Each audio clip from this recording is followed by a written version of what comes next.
In this video, we're gonna take a look at how we can bake some nice and smooth bevels onto our low poly meshes. We will use the InstaMAT baker.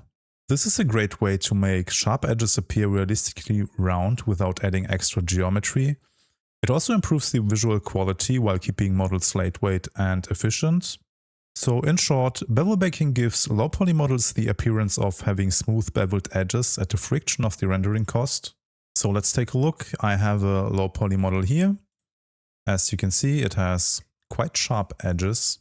So this is nothing beveled yet. And to get nice, smooth and round bevels, let's open up the baker. In this case, I don't have a high poly mesh, so I won't input anything into my source mesh here.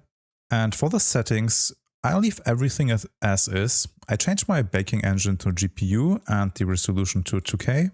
One important thing, when dealing with flat faces or flat surfaces, where the normals are flat on the mesh, make sure to enable average normals. And at default, the bevel baker isn't active, so we have to enable it here. As you can see, we now have a menu for bevel normals here. Nothing is in it because the curvature and bevel normals bakers share the same settings, so let's open up this one. And I won't focus on the curvature settings here, just the bevels. So with the sample count, you can increase or decrease the amount of subrays to cast for each pixel. The bevel radius is the radius that our beveled edges will have. For now, I leave that at 10. I will show you a few examples with different bakes, because this has the most influence. The jitter applies some random noise to the sampling basically. Without it, you might notice some bending for the bevel. I set it to something small, maybe to 5%. And the surface offset, it's the same like for the other bakers. It just adds a bias so it doesn't self-intersect.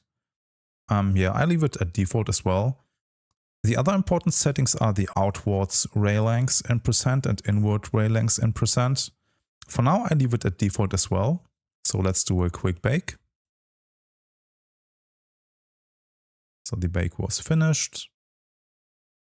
And as you can see, you can't see anything here because unlike the regular normal tangent, it won't be applied on the mesh directly. So let's go to normal tangent, click on the pen and just use our bevel normals map here. And as you can already see, we now have nice smooth edges right off the box. The mesh, still the same low poly mesh. But I don't like this result yet because it's quite noisy. So maybe let's do a few adjustments. I'll decrease my radius to maybe 5%. And let's also decrease the inward rays and maybe also the outward rays. And let's just bake again. Let's replace and repeat for all. So now as soon as you apply this to your normal tangent map, it will be replaced directly. And this already looks way better.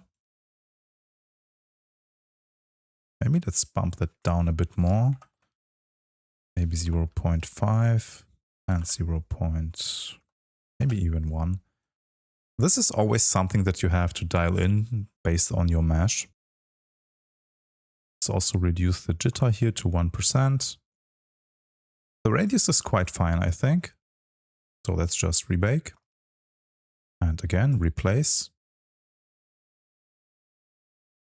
So now this looks way smoother. And I think the output is now quite nice. Let's close this. So let's see the difference when I disable it or remove the bevel normals map here. It looks like that. And let's apply it again. We have some nice and smooth bevels without changing the geometry, without adding more polygons or anything like that. Let's maybe also take a look how this works in the element graph, because you can do this there as well. And now in the element graph, I'll use the same mesh here.